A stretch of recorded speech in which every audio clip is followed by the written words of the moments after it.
And welcome to the X Zone, everyone. I am Rob McConnell. We're coming to you from our broadcast center and studios in Niagara, Ontario, Canada. If you'd like to send me an email, xzone@xzoneradiotv.com, on all social media sites, X Zone Radio TV. To find out about the broadcast schedule of the X Zone Broadcast Network, which broadcasts 7/24/365 with our compliments, and includes such shows as A Different Perspective with Kevin Randall, Connecting with Coincidence with Dr. Bernie Beitman. We have Mission Evolution with Gwilda Wiyaka. Too Good to Be True with Justina and Peter Marsh. And these are just a few of the shows that we have available for you 7/24/365 at www.xzbn.net. Now, to watch the X Zone TV channel on Simul TV, just go to www.simultv.com, and in the search engine on the main page, just click in X Zone. It'll bring you to our channel where you can either sign up and watch the channel, or you can actually just click on the guide to see what programming is on that day. It's that simple. And I must tell you that we are really thrilled at the results we're getting on Simul TV, and as this is our 30th year of broadcasting this show on air, it just seems that we keep on growing. Now, also, before we get to our very special guest this hour, the X Chronicles newspaper is always available and always current and recent at www.xchroniclesnewspaper.com. My guest this hour is Michael W. Hall. He is a former Superior Court Judge Pro Tem, certified mediator, and the founding partner of the Hall Law Firm. Michael received his bachelor's degree in 1976 from the Edward R. Murrow College of Communications at Washington State University, and his, specializing in broadcast journalism, and a doctorate of jurisprudence in just 2 years from Southwestern Law School in Los Angeles. Now, with a lifelong interest in UFOs, or what we now call UAPs, and he became an investigator into the UFO phenomena. But I'm going to let Michael tell us more about that, because he is also the founder and director of the UFOiTeam, who are an experienced group of, highly educated UFO paranormal investigators who travel to hotspots around the world to investigate UFOs, Bigfoot, ghosts, and other paranormal activity. Joining me now is Michael W. Hall. And Michael, welcome to the X Zone. Oh, thank you so much, Rob. I am really excited to be here. I think you and I have quite a lot in common. Literally, we were born in the same year, 1952. That's so right. Yeah. We can relate a little bit. We sure can. They were the good old days. Oh, yeah. Yeah, definitely. So tell us a little bit about yourself, Michael. You've got an esteemed law career under your belt. I believe you're retired, but you also represent a number of people within the UFO community, including Grant Cameron, Chief Petty Officer Kevin Day of the USS Nimitz, and even Peter Davenport of the National UFO Reporting Center. Yeah, you got it. I go all the way back to 1974. I was a field investigator for APRO. My goodness. Jim and Coral Lawrenson out of Arizona when I was in college. And I've always been interested in the paranormal and ufology. You know, people always ask you, did it stem from some major sighting that you had, as a child or when you were younger? It didn't with me. It was just one of those things I was always interested in. I would see those old paperback books, about the UFOs and things, and I would always read them. But then when I became a lawyer over 35 years ago, I kind of brought that into the field and was doing pro bono work all the time for various organizations like MUFON. I've been a MUFON consultant since 1995. You mentioned Peter Davenport. I was Peter Davenport's attorney of record for the National UFO Reporting Center for over 25 years, still am. And even go back with James Harder. I don't know if you remember Dr. James Harder. Sure the ufologist was the first guy to get a hold of Travis Walton after his 1975 alien abduction experience. and investigate that case as well. So it just kind of snowballs from there. People get to know you. They trust what you do. And of course, people always ask me, well, what does a paranormal lawyer do? And what do you end up representing people with? And basically, it's, there's a lot of general activity that organizations and individuals run across in just doing legal work, like their 501c3, nonprofit corporations, potentially, contracts and various things that come up that they have to, run by. And they like to have someone who has a little bit of a sympathy to what they're going through, when they're doing all these other legal things as well. It's always better to have somebody who knows what you're talking about representing you than having somebody who knows nothing about what you're doing and who may at times find you a little strange. Yeah, and you can kind of anticipate a little bit, because when people come to a lawyer or any kind of a professional like yourself with a problem, it's always nice to be able to project ahead of what they're presenting you with, because they're only coming to you with a certain perspective of what they want to happen. And of course, you want to give them a well-rounded group of advice on this whole thing, so they don't get into that mess again, or make things go smoother down the road.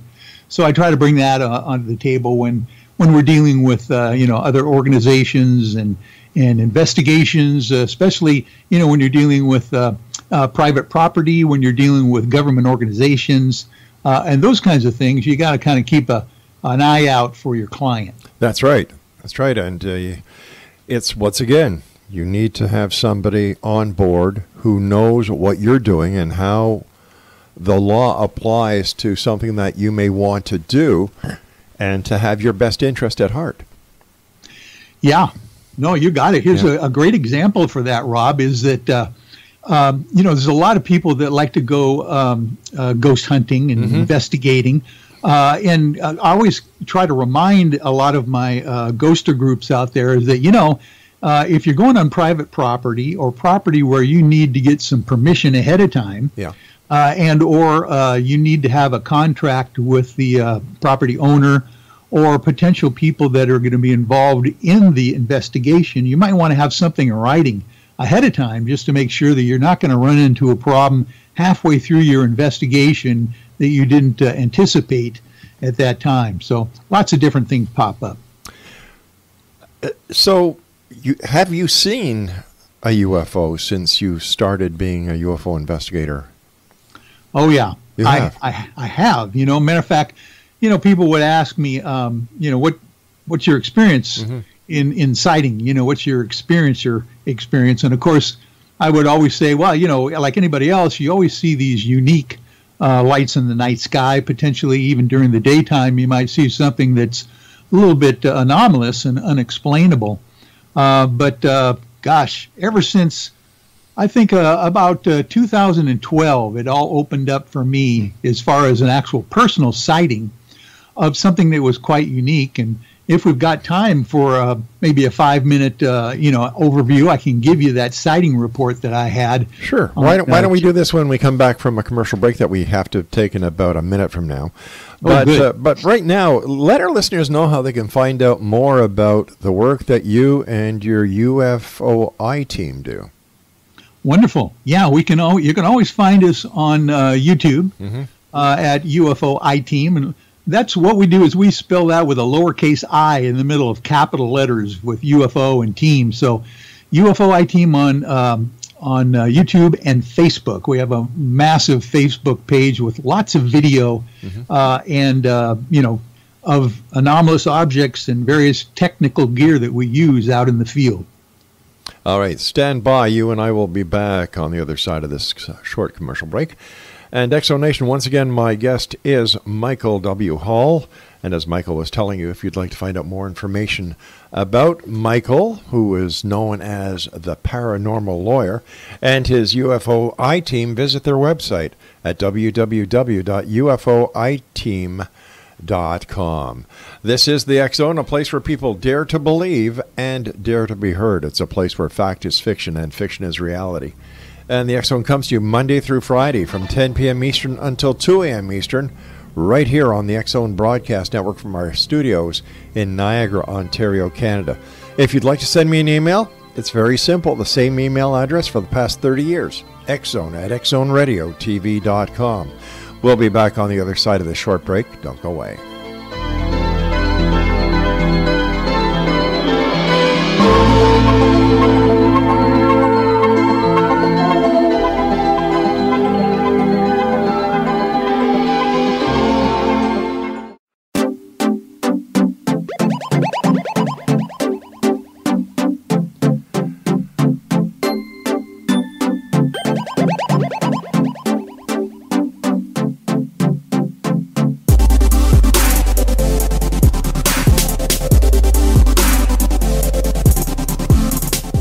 Exonation, my guest this hour is Michael Hall, and Michael is known as the Paranormal Lawyer. You can find out more about Michael and the work that he does along with his UFOiTeam at www.ufoiteam.com. Michael, before we went to the commercial break, you were going to tell us about an encounter or a sighting that you had, but we decided to hold it on to the other side of the break so that we wouldn't disturb you while you were telling our audience about your experience. So please, go ahead. Okay, wonderful. This was January 10th of 2012. Mm-hmm. I am coming home, or actually I'm attending my son's middle school parent meeting, middle of the winter, January, mm-hmm. out here in the Pacific Northwest in the Seattle area where I live. So everything's dark.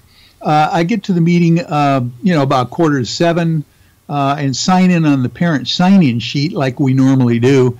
And the reason I decided to make sure I did that and took a picture of the sign-in sheet was that at the time I was going through quite a involved divorce. Oh, it was kind of terrible. And, of course, you always have to prove that you're involved with your kids' lives and those kinds of things.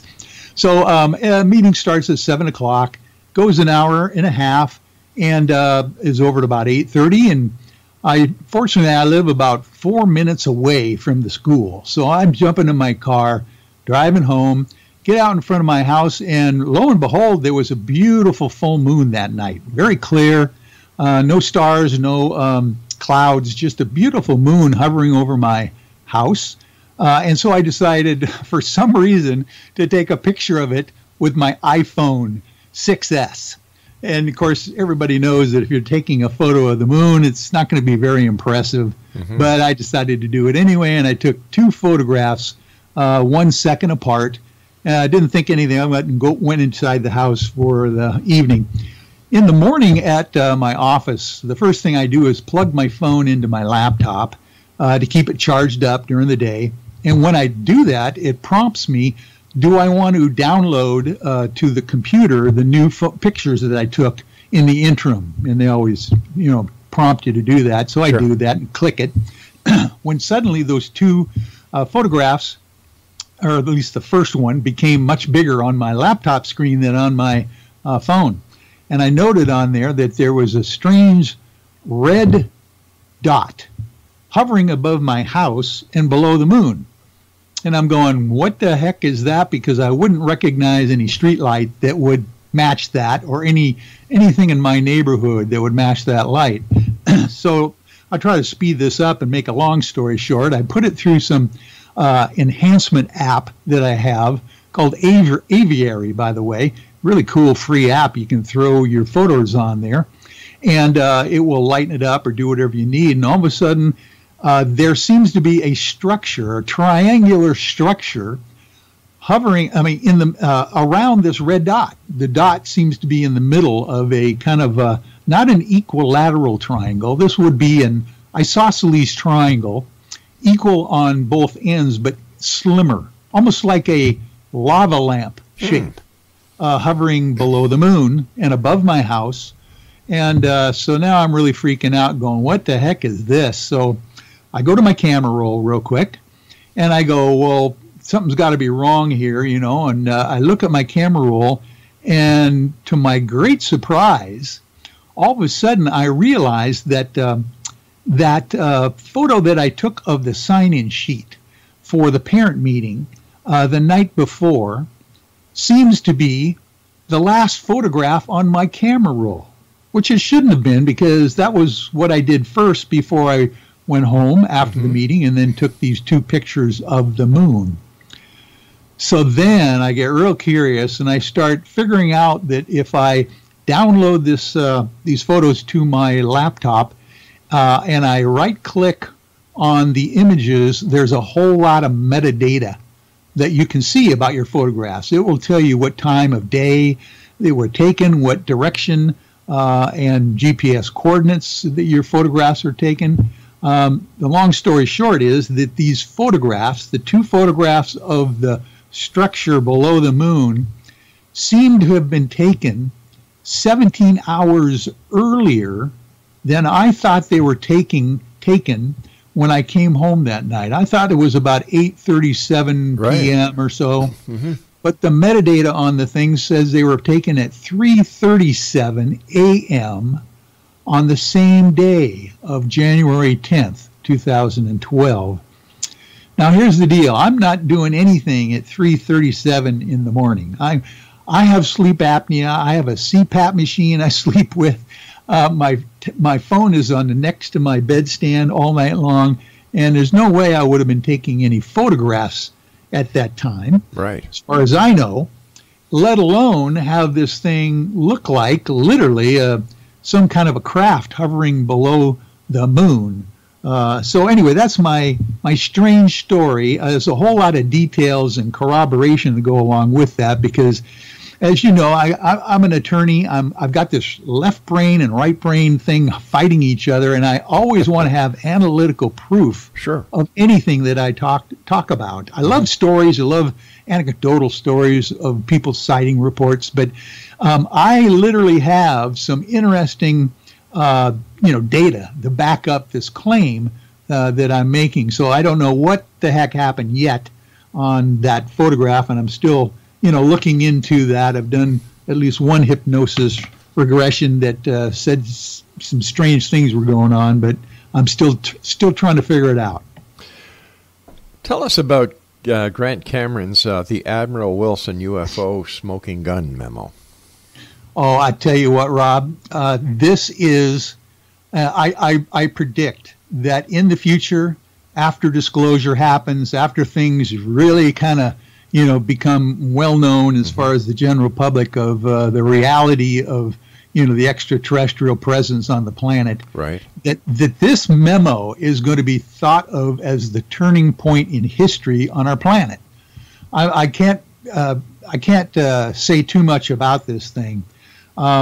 Basically, on January 2nd of last year, 2019, I get an encrypted phone call from my client, Grant Cameron, one of the most famous ufologists of all time, and really been in this field for well over 40 years, saying that he is about ready to drop a major UFO bomb, he tells me in this encrypted text. And he needs to run it by me as the paranormal lawyer. That's all he said. Very short and cryptic. And I'm going, oh, my goodness. If Grant Cameron says he's got something huge, it must be huge. So literally, he comes up and sends me this. It's a story that he got a hold of this document from a gentleman who got it from Dr. Edgar Mitchell's estate papers when Dr. Mitchell passed away. Because Dr. Mitchell was on the board of directors for NIDS, National Institute of Discovery Science, with Robert Bigelow, of course, and Kit Green, Eric Davis, the scientist, Russell Targ, all these guys that have been involved in ufology forever. This memo purports to be, and I literally had it for 6 months before it was released to the public. So I got a chance to vet this thing page by page, 15 pages of single-space type, by the way. It is so jam-packed full of revelations and names and programs and everything that it's amazing that it's even out there. But it purports to be a conversation between Eric Davis, Dr. Eric Davis, a high-ranking government scientist, interviewing Admiral Thomas Ray Wilson, who at the time was the J2, Joint Chiefs of Staff, second in command who, by the way, was in charge of all the military branches' intelligence departments. You're talking Army, Navy, Marines, Air Force, everybody. And this interview is basically Eric Davis asking him about an incident that happened to the Admiral in 1997. The interview took place in 2002 with Eric Davis, but he's asking him about this thing that happened to him in 1997, where he was initially briefed by Dr.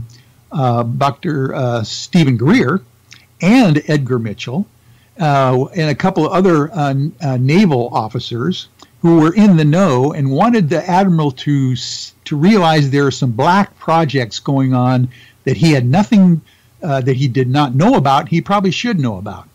So come to find out, the Admiral makes a few phone calls thinking that it was just going to be, a joke, and finds out that there is organizations out there, independent subcontractors for the military that are civilian, with no government oversight, no congressional oversight, no military oversight, that literally are back engineering UFO technology. It's a long story, and a little bit more detail I probably could give you if you're interested. But in reality, this memo says, I'll just cut to the chase here, that the Roswell, New Mexico crash happened. That the alien bodies, both dead and alive, were recovered in that incident. That that they have been working on back engineering alien technology from this era, 1947, for decades, and are still kind of stuck in getting all the stuff they want out of this.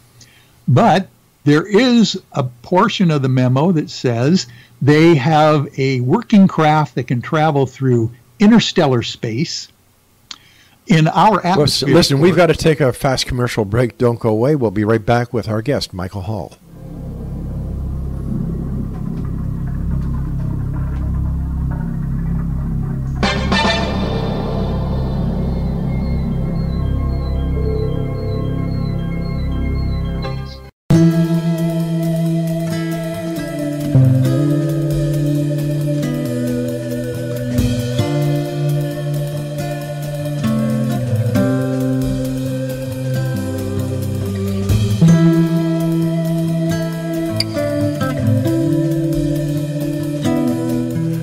Michael Hall is our guest, Exonation. We're talking to Michael this segment about the Admiral Wilson UFO smoking gun memo that was given to Michael to look at by Grant Cameron, who is the author of Red Star Charlie and other UFO books. If you'd like more information, first of all, on Michael and his group, the UFOiTeam, www.ufoiteam.com.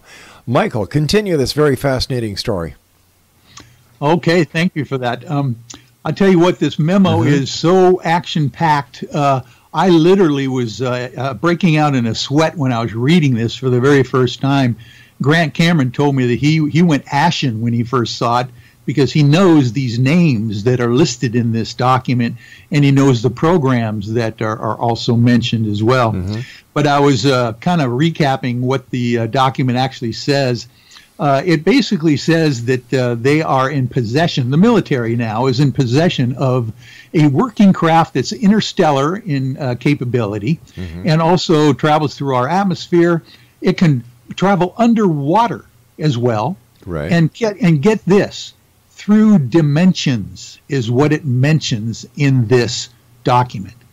Admiral Wilson was told by this subcontractor, this civilian subcontractor working for the military, that these craft are not of this world, not made by human hands. Richard Dolan can verify that he saw that language on a 2-page document that was a portion of this 15 pages that he saw about 7 years ago before this document was released. He was shown a portion of it, and he remembers that language, not of this world, not made by human hands. So there you go. I don't know, and a lot of people will in ufology will say, well, so what? We know that their life exists, and extraterrestrials are visiting the planet. But guess what? This is my thing that I need to drive home to folks. This is the very first time we have ever gotten any high-level confirmation of the things that we've always wondered about. Let me ask you this. How do we know that this memo is legitimate, number one? And number two, it sounds an awful lot like the MJ-12 papers. Well, it does, except for this. This is very interesting. And when I sent this document initially to Richard Dolan, and he vetted the thing as well and kind of did a really good analysis of it when it first came out publicly on around June 27th of last year. He pointed out what I mentioned as well, is that if you were going to create a hoaxed document, like MJ-12 maybe, or some kind of a memo that you could muddy the waters with, you sure wouldn't pick one that's like 15 pages long, single-spaced. I don't know about that. And adding so many people that are still alive. But have these people confirmed that the information within this memo is true? And have they signed affidavits to the validity of this? No, no way. So in fact, okay, so let me ask you this as a counselor. Quiet. Let me ask you this as a lawyer. Yeah. How can you take it for real? Well, I don't. And of course, I've lived with this document for well over a year now, and tried to vet as much as possible. So what I did is I went through it line by line, person by person that was mentioned, trying to find out things that were like, didn't match up. Are these people real people? Were they who they said they were in this memo at the time this memo was created?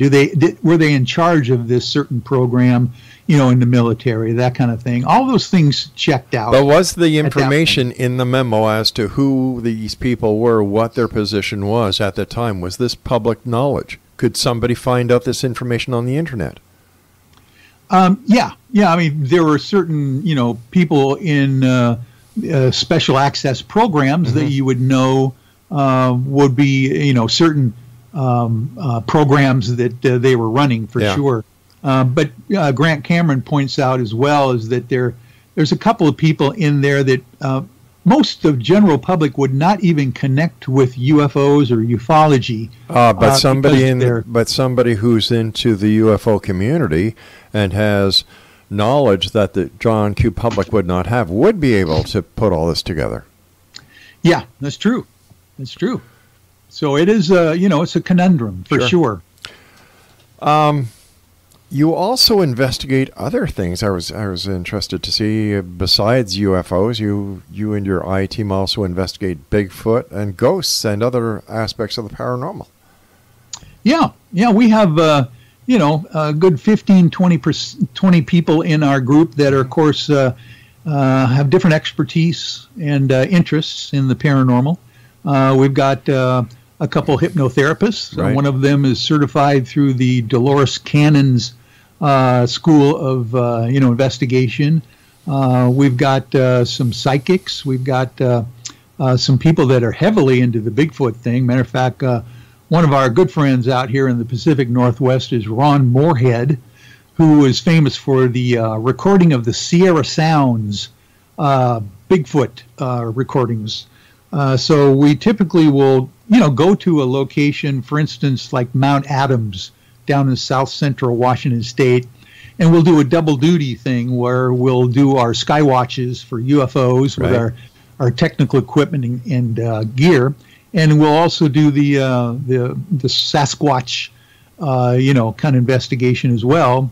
They seem to, as a matter of fact, Ron Moorhead says, they seem to have some kind of connection between the two. So we're interested in finding out about that as well. What kind of evidence have you and your team been able to collect to prove that Sasquatch is real? Well, like anybody else, you've got the foot casts, footprint casts that are just very unique. Dr. Meldrum is the guy that kind of gets into the real details of analyzing the footprints, for mid-tarsal breaks and those ridges that are kind of like fingerprints on these toe prints and those kinds of things, where that's probably as close as you can get. And then of course you've got Melba Ketchum, who has been doing the research for the DNA of this creature that seems to be a hybrid of some kind. The mitochondrial DNA seems to be of a woman, but the nuclear DNA seems to be something else that's not human.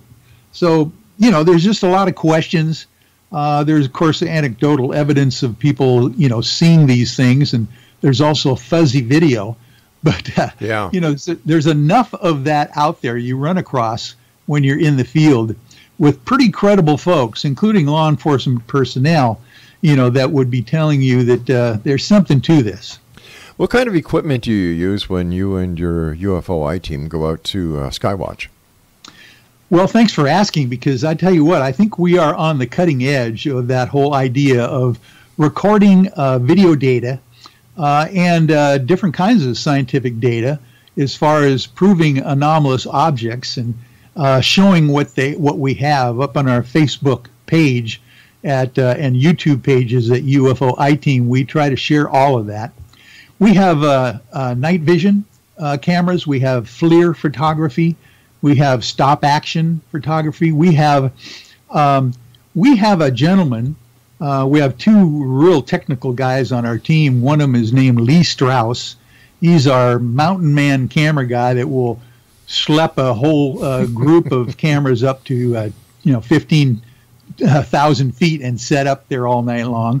And then we've got Dave Mason also, who is a real technical guy, has his own electronics company out here in the Pacific Northwest, who has invented a pair of binoculars that literally will take the light signatures from a star, from a shooting star or the ISS station, or even a commercial airliner, right? Turn them into audio, turn them into sound, light into sound. And so what we'll do is run that sound through an oscilloscope analyzer, and basically we can pinpoint, well, this is a commercial airliner, this is a satellite. We can pinpoint what these things are through the sound and light frequency. But here's the kicker. You're going to love this. We have the capability now of taking that sound signature that's anomalous, turning it back into light, and sending it out in a diffused laser directly back to the object that's emitting it. So what we're hoping is that we're going to set up a CE5 scenario where we are literally initiating potential contact with anomalous objects in the night sky. Is there any chance that by sending back a laser beam to something that could very well be a UFO could be misinterpreted as a hostile action? Well, we've thought of that, of course. We're thinking that since their signature is individual to their own selves, that sending back their same signature to themselves would be one of the least onerous things that we could do, at least showing them that we recognize who they are, and we are now capable of sending, the signal right back to them. Okay, Michael, stand by. We've got to take our final break. And Exonation, if you'd like to have more information about Michael Hall and his UFOiTeam, visit their website at www.ufoiteam.com. This is the X Zone. We're going to be wrapping up this hour when we return from this commercial break, so don't go away.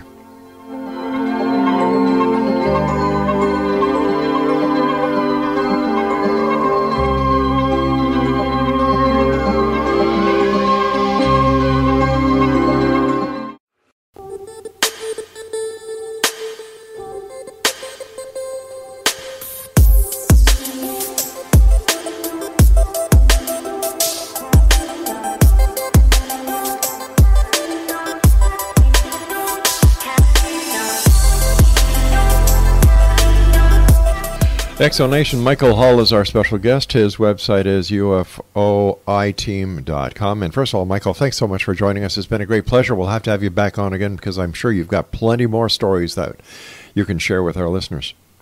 Oh, definitely. I'm really enjoying it. All right. Listen, why do you think that disclosure hasn't happened yet? Well, obviously there's been some trepidation ever since probably the 40s, when the major wave seems to have hit our country, that they didn't know what these things were, so they had to keep it secret. But I'll tell you what, Rob, as you can probably tell, in the mainstream media now, there has been seemingly a green light given to the idea of red pilling the public on UFOs. Ever since the New York Times article coming out in December of 2017, it's been like gangbusters, with the new television shows on the History Channel, Discovery Channel, the Navy coming out with new guidelines for their employees and personnel to report UFOs. The Nimitz UFO encounter is now all over the news, and it happened in 2004. So why now are they bringing it out, into the general public? So I think that there's probably a concerted effort now to really get something going as far as bringing people up to speed about UFOs and the presence of them in our atmosphere. But where's the evidence? Where is the smoking gun? If we have so many people watching the skies, so many ufologists out there each and every night, and all the research that's gone on, and yet there is no smoking gun. Well, it's one of those kinds of things that if indeed the U.S. Navy, who just recently came out a few weeks ago and says, yeah, we got more material on this Tic Tac UFO that we can't release to you. Matter of fact, they had the Tic Tac footage of these UFOs in 2004, and they didn't release it. So, there is smoking gun memos all over the place out there, I believe, that have just never hit the public, and they won't do that until they want to. This almost sounds like a PR game that somebody's playing. You got it.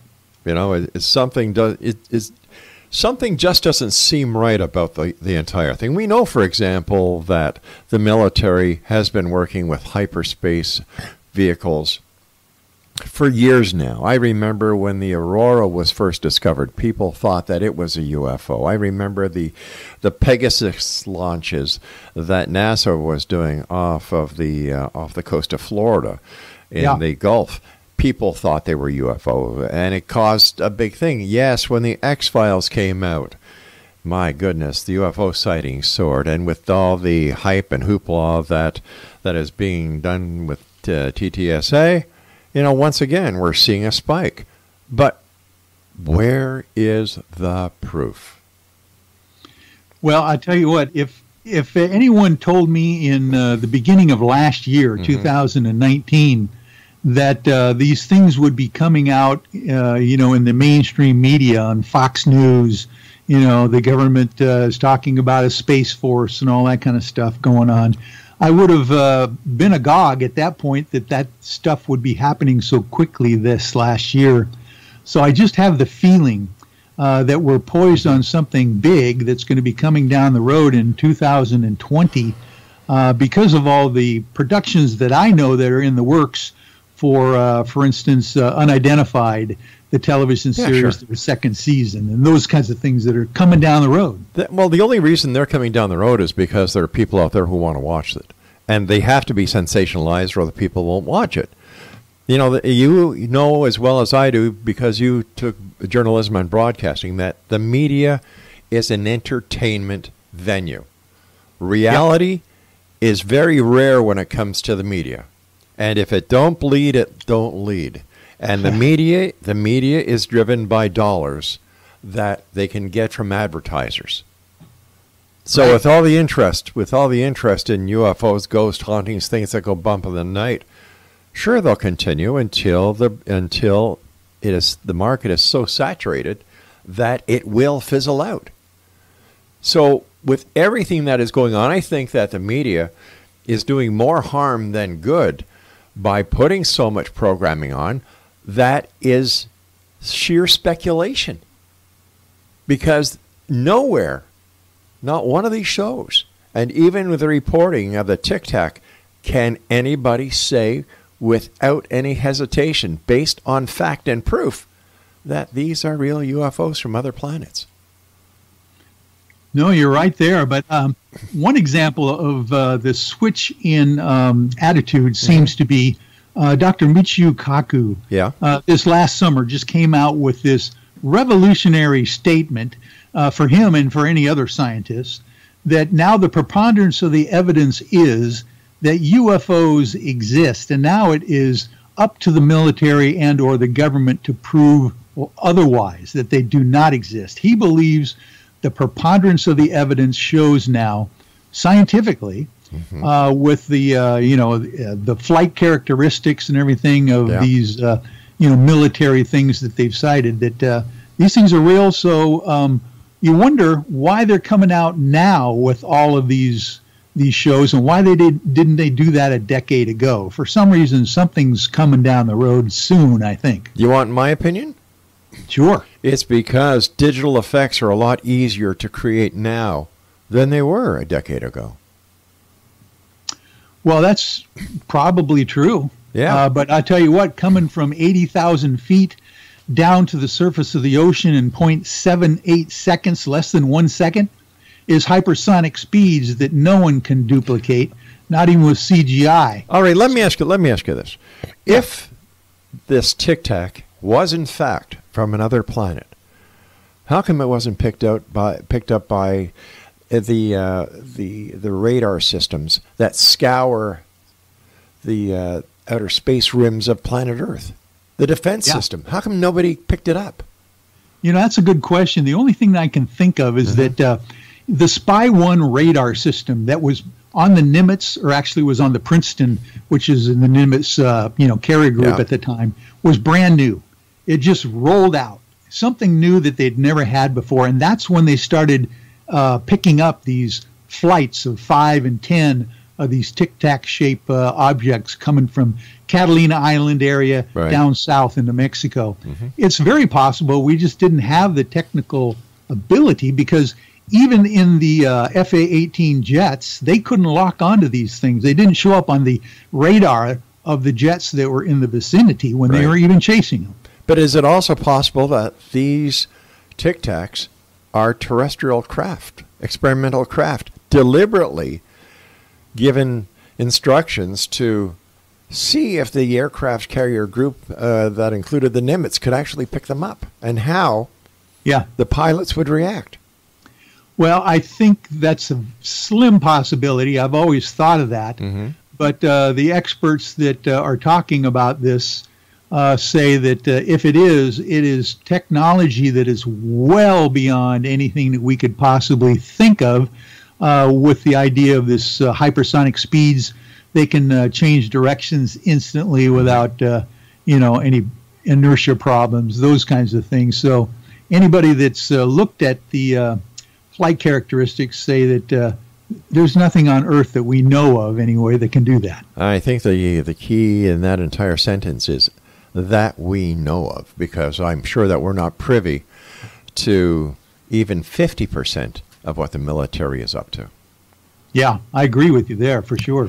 All right, listen, the time is coming very shortly when you and I must say so long, but let our listeners know once again how they can find out more about you, how they can find out more about your UFOiTeam, and hopefully that they'll be able to meet up with you in person one day.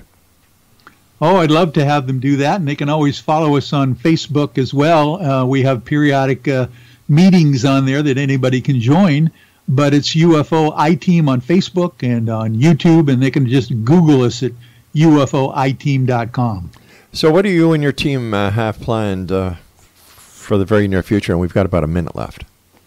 Well, one of the things we're going to do is go back out with the Nimitz UFO veterans, we're going to go do another expedition to Catalina Island to search for those Tic Tac UFOs. So if I find something new out there, some new data, we'll definitely share it with you and your audience. I'm looking forward to that. All right. Once again, Michael, thank you so much for joining us. Keep up the great work, and it's been a pleasure talking to you. And I look forward to the next time you and I both meet back here in the X Zone. Thank you, Rob. All right, X Zone Nation, once again, my guest this hour has been Michael Hall. And if you'd like to find out more about Michael, visit his website. He is the founder of UFOiTeam, and their website is UFOiTeam.com. Now, I'll be back on the other side of this commercial break with the news at 6.5 minutes past the top of the hour as the X Zone continues right here from our broadcast center and studios in Niagara, Ontario, Canada. If you would like to send me an email, it's very simple, xzone@xzoneradiotv.com. On all social media sites, X Zone Radio TV. To find out what, who, what, when, and where, and why is playing on the X Zone Broadcast Network, www.xzbn.net. And, of course, on Simul TV is the only place that you can find the X Zone TV channel at www.simultv.com. I'll be back on the other side of this commercial break. Whatever you do, don't go away.